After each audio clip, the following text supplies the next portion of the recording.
जय हो महालोमड़ी लाली जी। मेरे बालक, मैं तुम्हारी साधिका लाली लोमड़ी कुछ मिनटों का ध्यान रखूंगी और उसके बाद जो मुझे आवाज मिलेगी मैं वो तुमको बता दूंगी और तुम परेशान मत हो, अब तुम मेरी शरण में हो। एक दिन गधा और लाली लोमड़ी दोनों पेड़ के नीचे बैठे थे, कुछ सोच विचार कर रहे थे। लेकिन गधा बहुत कामचोर था, वो भी हमेशा सपनों में जीने वाला प्राणी था, और लाली बहुत ही धूर्त और धोखेबाज थी। लाली गधे से बोलती है, अरे ओ गधे, तुम दिन रात सोए रहोगे तो हम दोनों का जीवन कैसे बीतेगा? तुम कुछ काम क्यों नहीं करते हो? अगर तुम ऐसा करोगे तो हमारा जीना मुश्किल हो जाएगा। खाने बिना तो हम दोनों का जीवन ही खत्म हो जाएगा। मेरे प्यारे गुलाब के फूल, कुछ तो करो। अरे लाली, तुम इतनी परेशान क्यों हो? तुम्हारे साथ दोस्ती करके 5 महीने बीत गए, लेकिन आज तक भूखा नहीं सोए ना। कुछ ना कुछ जुगाड़ हो ही जाता है, फिर भी तुम क्यों परेशान रहती हो? और ये लड़ियां वाली अदा से मुझे तपाया ना करो। जब तुम लड़की वाली अदे से बोलती हो तो मुझे कुछ कुछ होता है। कितने बेशर्म हो, कैसी बातें करते हो? लेकिन हमें ऐसे भी बैठे नहीं रहना चाहिए, हमेशा बड़ा बनने का सपना देखो, ठीक है? मुझे लगता है अभी मुझे ही कुछ करना पड़ेगा, नहीं तो जीना बहुत मुश्किल हो जाएगा। चलो ठीक है लाली, तुमको जैसा ठीक लगे करो।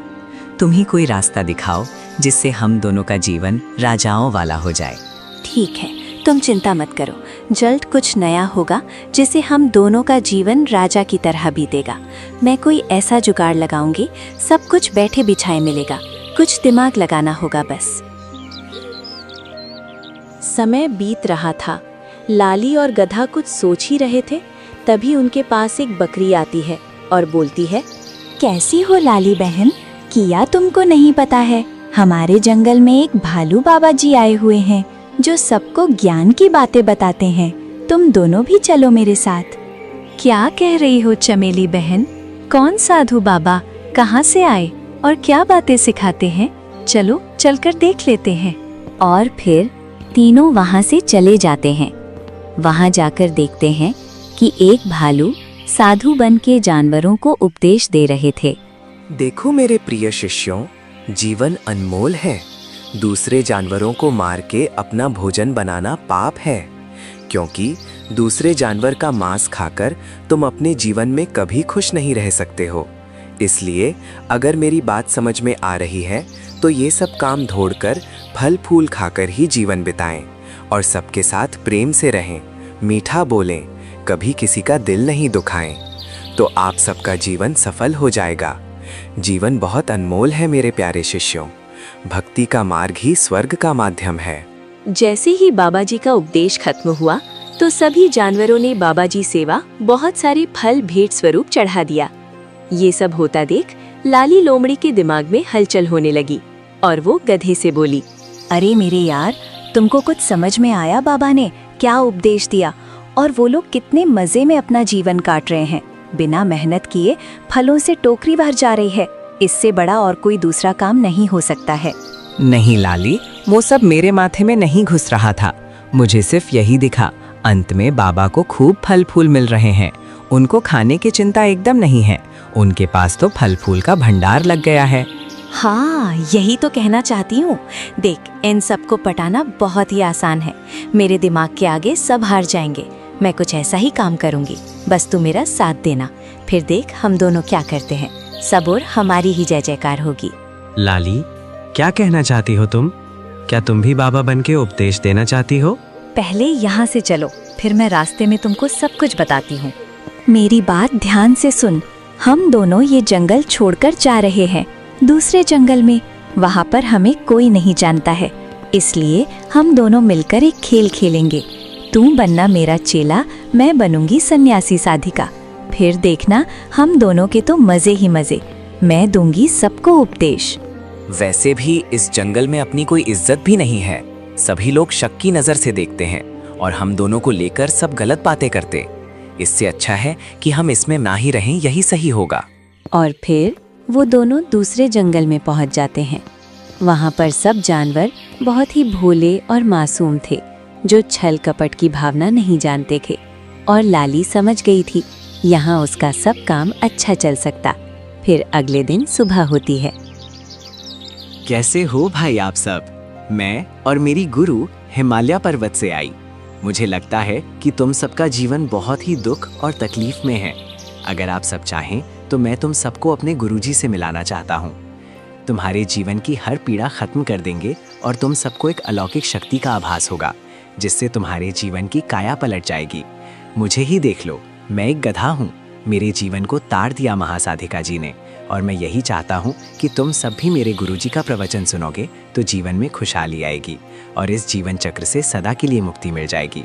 अरे भाई, आहा, आपकी वाणी में कितनी मिठास भरी हुई है और आप तो साक्षात कोई दूसरी दुनिया के कोई अलौकिक जीव लगते हो। आप कितने शानत हैं। हम सब भी आपके उस महान गुरुजी से मिलना चाहते हैं और उनका प्रवचन सुनकर अपना जीवन धन्य करना चाहते हैं। चलो हम सब आपके गुरु के पास चलते हैं। फिर सभी जानवर गुरु माँ लाली के पास आते हैं और प्रवचन सुनते हैं। साधिका लाली जी अपने प्रवचन करना शुरू कर देती हैं। मेरे प्यारे भक्तों, देखिए, आप सबका जीवन बहुत ही अनमोल है। हमें सभी काम धर्म के अनुसार ही करने चाहिए। जैसे कि किसी जानवर को मारकर खा जाना, ये सही नहीं है। इससे हम पाप के भागी बनते हैं, अतः हमें बहुत तकलीफ उठाते हैं। लेकिन साधिका जी, हम भोजन नहीं करेंगे तो जिएंगे कैसे? हम लोग तो हमेशा से मांस ही खाते आए हैं, फिर हरी घास फल नहीं खा सकते हैं। जो जानवर घास खाते हैं वही जानवर हमारा भोजन बनते हैं। बच्चा, मन को मनाना होगा। मन एक उड़ता हुआ पंछी है। अगर एक बार मन को वश में कर लिया तो फिर इस दुनिया से ऊपर उठ जाओगे और मन से सारे भ्रम दूर हो जाएंगे। फिर तुम अपने पापों से मुक्त हो जाओगे। जैसे उदाहरण के लिए, मन में मन है, जैसे एक रावण और दूसरा मन श्री राम। अब तुम किस मन को चुनते हो? विनाश चाहते हो या अपार आनंद? मैं तुम्हें अपने बारे में बताती हूँ। मैं भी एक मांसाहारी थी। एक दिन मैंने एक खरगोश का शिकार किया तो उसे पकाकर खाया। तभी वहाँ एक महान संत आए। उनके पास ऐसी शक्ति थी जो मन को शांत कर दे। उनकी कृपा से आज मैं एक शाकाहारी साधिका बन गई और मैंने धर्म का रास्ता अपनाया। और अब मैं वन, जंगल, हर जगह जा जाकर शक्ति का प्रचार करती हूँ, जिससे सबको मार्गदर्शन मिल सके और सबका कल्याण हो। आहा, हे साधिका जी, आपकी वाणी कितनी मीठी है और आप एकदम शांत हो। आप में कोई लोभ नहीं, कोई लालच नहीं है और हम सब आपके बताए हुए रास्ते पर ही चलेंगे। अब हम सब मिलकर आपके दिखाए रास्ते पर ही चलेंगे। आपकी बातों में वो सच्चाई है जिससे हम सब दूर भागते हैं। और साधिका जी, आपके भोजन का प्रबंध हम सब मिलकर करेंगे। धन्यवाद भक्तजनों, हम आपके सदा आभारी रहेंगे। जो भी भेंट आप लोग मुझे देना चाहते थे, दो मैं रूखी सूखी खाकर ही खुश हो जाऊंगी।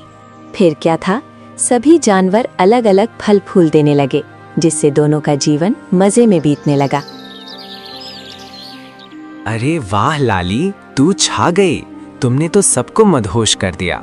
सब कैसे सुनते हैं तुमको। मेरी प्यारी लाली, तूने तो हमारे सूखे जीवन को हरा भरा कर दिया। छा गई तू तो। अपना जीवन तो अब राजाओं वाला बीत रहा है। अब किसी प्रकार की चिंता नहीं है। अब तो मज़ा ही मज़ा है। काम भी नहीं करना पड़ रहा है और अच्छा अच्छा फल, फूल, घास भी मिल रहा है। बस ऐसे ही प्रवचन करती रहना।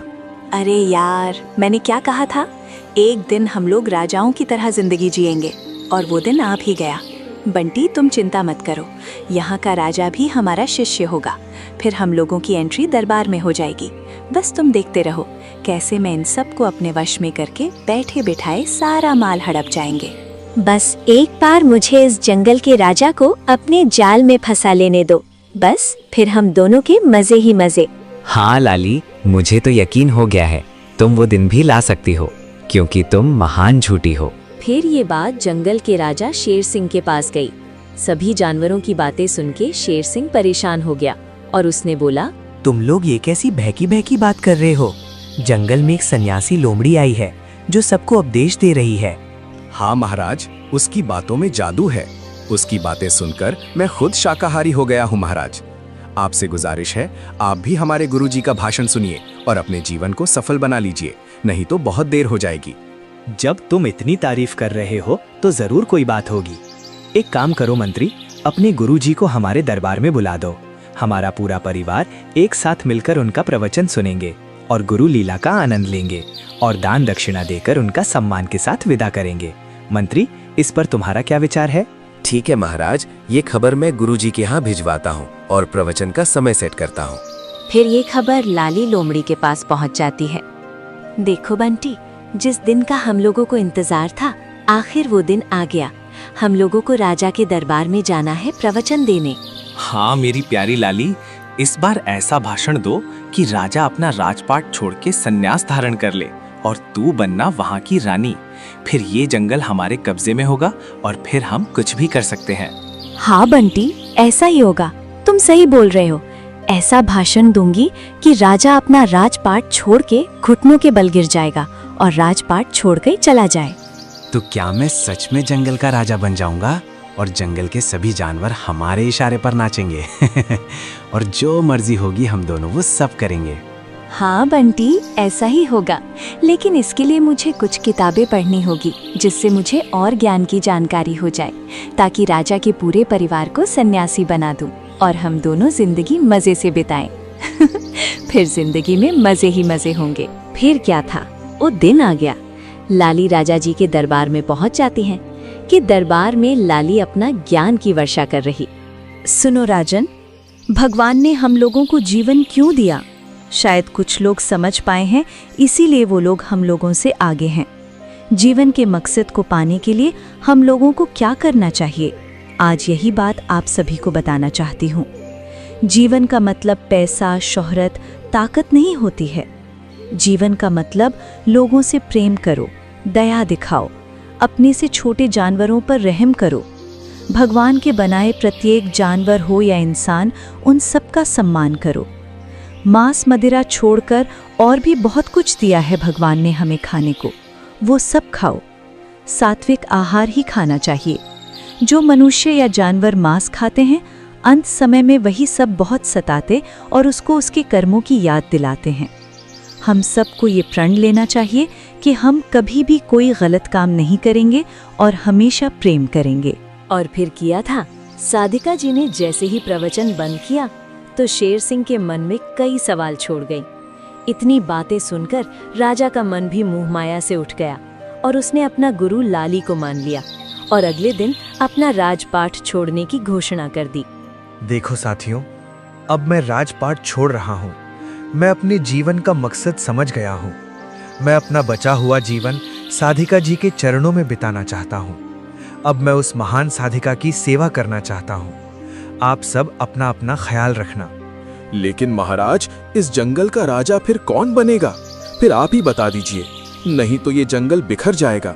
बिना कानून के जैसे कोई प्रदेश नहीं चलता है, ठीक उसी प्रकार से हमारा जंगल भी नहीं चलेगा। सब ओर त्राही त्राही मच जाएगी। राजा के बिना दूसरे राजा लोग हम पर आक्रमण करके हमें नष्ट कर देंगे। हमारी रक्षा कौन करेगा? मंत्री, तेरी बात तो सही। मुझे थोड़ा टाइम दो, मैं साधिका जी से बात करके सब चीजें स्पष्ट करता हूँ और उनकी आज्ञा लेकर ही कुछ फैसला लूंगा। उसके बाद शेर सिंह साधिका जी के पास जाता है और वहीं बंटी मिलता है। बंटी महाराज, साधिका जी कहाँ पर हैं? उन्हें बुला दीजिए। हमें उनसे कुछ जरूरी बात करनी है और अपने राजपाट के बारे में चर्चा करनी है। महाराज, आपको प्रणाम। महामाया साधिका जी तो स्नान कर रही हैं। आप तनिक कुछ समय यहाँ रुक जाओ। जैसे ही साधिका स्नान से निवृत्त होकर आएगी तो आप उनसे जो भी बात करनी है वो कर लेना। लेकिन महाराज, क्या मैं जान सकता हूँ कि आप क्या बात करना चाहते हो? बंटी बाबा जी, अब मैं राजपाट छोड़ रहा हूँ। मुझे समझ नहीं आ रहा है किसे राजा बनाए। बस थी यही सलाह के लिए साधिका जी के पास आया हूँ कि बस यही हैं जो मेरी परेशानी का हल निकाल सकती हैं। और फिर उतने में महालाली जी स्नान करके वहाँ पर आ जाती हैं और फिर बोलती है, आओ महाराज, मैं जानती थी कि तुम जरूर आओगे। कुछ विशेष बात है भगत जी जो आप बहुत परेशान दिखाई दे रही हो? हाँ गुरुजी, मैं अब थक चुका हूँ। मैं चाहता हूँ ये राजपाट छोड़ के आपके साथ जीवन की गहराइयों में डूब जाऊँ, ताकि हमारे जीवन का लक्ष्य मिल जाए। राजा किसे बनाऊँ, इसी मसले पर आपसे सलाह लेने आया था। बहुत नाम मेरे सामने आया, लेकिन मैं कुछ समझा नहीं पाया। इसलिए मैं आपकी शरण में आया हूँ। मुझे रास्ता दिखा दो महासाधिका जी। जय हो महालोमड़ी लाली जी। मेरे बालक, मैं तुम्हारी साधिका लाली लोमड़ी कुछ मिनटों का ध्यान रखूंगी और उसके बाद जो मुझे आवाज मिलेगी मैं वो तुमको बता दूंगी। और तुम परेशान मत हो, अब तुम मेरी शरण में हो। फिर दिखावे के लिए लाली लोमड़ी कुछ मिनट के लिए आंखें बंद कर लेती हैं और मन में सोचती हैं। अरे वाह, ये उम्मीद से पहले ही बेवकूफ बन गया। इतनी जल्दी सफलता मिल जाएगी ये उम्मीद नहीं थी, लेकिन कोई नहीं, भगवान जब देता है तो छप्पड़ फाड़ के देता है। ये बात आज साबित हो गई। चलो, आज इस मूर्ख शेर के कारण मेरा फालतू गधा राजा बन जाएगा। अब इस गधे को राजा बना देती, फिर हम दोनों के तो मजे ही मजे हैं। कितना मूर्ख है ये कमबख्त राजा। मेरे प्यारे शेर सिंह, मैंने सब कुछ ध्यान के माध्यम से देख लिया है। आने वाले समय के लिए राजा कौन है? मुझे आकाशवाणी से आवाज आई है कि अब से इस जंगल का राजा बंटी गधा बनेगा, जो एक इतिहास में पहली बार ऐसा राजा हूँ जो ना तो प्रजा को तंग करेगा, ना ही किसी तरह से कोई गलत काम करेगा, और खुद भगवान बंटी गधे के साथ रहेंगे। और इस गधे की एक और विशेष बात है, जो ये दुलत्ती भी चला सकता, इसलिए आज से यही गधा होगा जंगल का राजा। ठीक है हमारी साधिका लाली लोमड़ी जी, जैसी आपकी इच्छा। कल ही हम बंटी गधे को इस जंगल का राजा घोषित कर देंगे। आपसे निवेदन है, आप भी बंटी गधे को लेकर आइए और के सामने ही गधा जी को राजा बनाया जाएगा। महालोमड़ी लाली जी की जय। जय हो लोमड़ी जी की। जैसे ही शेर महाराज वहाँ से जाते हैं तो गधे की खुशी का ठिकाना नहीं रहा और वो लाली से बोला, लाली, तुम तो कमाल पे कमाल कर रही हो। सब कुछ इतना जल्दी हो रहा है, खुद पर यकीन नहीं हो रहा है। कैसे शेर और पूरे जंगल के जानवरों को तुमने मूर्ख बना दिया। मान गए तुम तो। लाली, तेरा कोई मुकाबला नहीं है। ओ मेरी प्यारी लाली। अभी तो तुमने अपनी लाली का पूरा कमाल तो देखा ही। बस अब कल तुमको एक बार राजा बना दूं और फिर देखना क्या होता है। ये सब मूर्ख हैं। इन सबको फंसाना तो मेरे बाएं हाथ का खेल है। बस देखते जाओ आगे होता है क्या। माय बेस्ट फ्रेंड, अब तुम्हारे मजे ही मजे हैं। अगले दिन सभी जानवरों को एक बड़े पहाड़ के ऊपर सभा बुलाई गई, जहां सबके सामने बंटी को राजा बनाया जाता है। मेरे प्यारे दोस्तों, मैंने उस दिन आप सबको बताया था कि मैं अब ये राजपाट छोड़कर सन्यासी साधिका जी की सेवा करना चाहता हूँ, और साधिका जी की इच्छा से तुम सबके नए राजा बंटी महाराज, दुलत्ती वाले गधा जी, जो इस जंगल के जानवरों की रक्षा करोगा और जंगल का शासन चलाएगा। जय हो महालोमड़ी लाली जी की। ये कैसे हो सकता है महाराज? आपने हम सबको छोड़कर आपने गधे महाराज को राजा बना दिया है। क्या हम सब में से कोई राजा बनने के लायक नहीं है क्या महाराज? ये कैसे हो सकता है महाराज? आपने हम सबको छोड़कर आपने गधे महाराज को राजा बना दिया है। क्या हम सब में से कोई राजा बनने के लायक नहीं है क्या महाराज? नहीं मेरे प्यारे भगत शेर महाराज, ऐसा नहीं बोलते। इतने कठोर मत बनो। इनका हक है, ये बात पूछ सकते हैं। इनका सवाल भी सही है। मेरे दयालु शिष्यों को ये पता नहीं है, दुलत्ती मैन यानी कि बंटी गधा, जो इन सब के नए महाराज हैं, वो बहुत ही शक्तिशाली हैं और एकमात्र ऐसे गधे हैं जो हम सब की रक्षा करने की शक्ति रखते हैं, और इनकी दुलत्ती के सामने कोई टिक नहीं सकता है। सबसे बड़ी बात ये, गधा चारों पैरों से दुलत्ती चला सकता है। आप सब की रक्षा का भार अब इस गधे ने उठा लिया है। अब आप सब शांत हो जाओ। उसके बाद सब जानवर अपने घरों को चले जाते। बंटी दुलत्ती वाला जंगल का राजा बन गया। कुछ जानवर तो लाली की चाल में फंसकर अपना जीवन बिता रहे थे। कुछ जानवरों को लाली की चाल धीरे धीरे समझने लगे थे। लाली और बंटी दोनों मजे से रहने लगे जैसे कोई महाराज। ऐसे ही बहुत समय बीत जाता है। पूरे जंगल में अभी सबको लाली की साजिश का पता लगने लगा था। एक दिन लाली चोरी से मांस खाने लगी हुई थी, तो पीछे से भेड़िया देख लेता तो वो बोलता है, हमारी साधिका जी, आप ये क्या कर रही हो? मांस खा रही हो आप? ने मांस खाना सबका छुड़ा दिए हैं, फिर आप खुद ही मांस हड्डी चबा चबा कर खाई जा रही हो। हम सबको शाकाहारी बनाकर खुद मांसाहारी बन गई हो। ये बात मैं राजा को बताऊंगा। ओ मूर्ख, तो हमारे पीछे से हमारी जासूसी कर रहा था। कोई बात नहीं, मैं सब कुछ सच ही बता देती हूँ। मैं तो एक मांसाहारी हूँ। तुम जैसे मूर्खों को मूर्ख बनाकर उनका नरम मांस खाती हूँ जिससे मैं हमेशा सुंदर और जवान रहती हूँ। मूर्ख, ये सब मेरे शौक हैं। रात्रि के अंधेरे में तुम जैसे को अपने सुंदर रूप का लालच देकर उनका मांस खाती हूँ यही है मेरी असल सच्चाई। इसका मतलब हम सबके साथ बहुत बड़ा धोखा हुआ है। पूरे जंगल के जानवरों को तुमने मूर्ख बना दिया और शेर महाराज को भी फंसा लिया। अब तेरा पखंड और नहीं चलेगा। मैं सब कुछ शेर महाराज को बता दूंगा, जिससे तुम दोनों को सबके सामने सजा मिलेगी। सजा तो तब मिलेगी जब तुम शेर के पास जाओगे। मूर्ख बंटी, चढ़ जा इस भेड़िए के ऊपर। आज मैं इस भेड़िए को खाऊंगी मजा आएगा। सजा तो तब मिलेगी जब तुम शेर के पास जाओगे। मूर्ख बंटी, चढ़ जा इस भेड़िए के ऊपर। आज मैं इस भेड़िए को खाऊंगी मजा आएगा। फिर दोनों ने मिलके भेड़िए को मौत की नींद सुला दिए और जंगल में ये बात फैला दिए कि भेड़िया चोरी करने गया था। रात के अंधेरे में सैनिकों ने मार डाला। लेकिन ये बात भालू को खटक रही थी। फिर अगले दिन भालू शेर सिंह से मिलता है। शेर महाराज, आज भेड़िए को किसी ने मार दिया और राजा के दरबार गया था। जब वो जा रहा था हमसे मिला था। वो बोल रहा था राजा के दरबार जा रहा हूँ, कुछ जानवर की शिकायत है, वही हल कराना है। शाम को हमसे मिलने वाला भी था। फिर वो कैसे चोरी कर सकता है? दाल में कुछ काला है महाराज। कहीं दुलत्ती मैन बंटी राजा ने मरवा तो नहीं दिया? क्योंकि जंगल के जानवर बंटी गधे के राजपाट में खुश नहीं है। कुछ गड़बड़ है महाराज, पता लगाना पड़ेगा। मुझे तो यकीन नहीं हो रहा है। अगर तुम बोल रहे हो तो जरूर कुछ गड़बड़ हो सकती है, क्योंकि तुम जंगल की सबसे समझदार और ईमानदार प्राणी हो। ठीक है, हम सब मिलके हमारी लाली और दुलत्ती मैन गधे की सच्चाई का पता लगाते हैं। ये सब सच हुआ तो बहुत भयंकर सजा देंगे उनको। फिर क्या था, शेर सिंह, भालू और लकड़बग्घा सभी मिलकर लाली पे नजर रखने लगते हैं।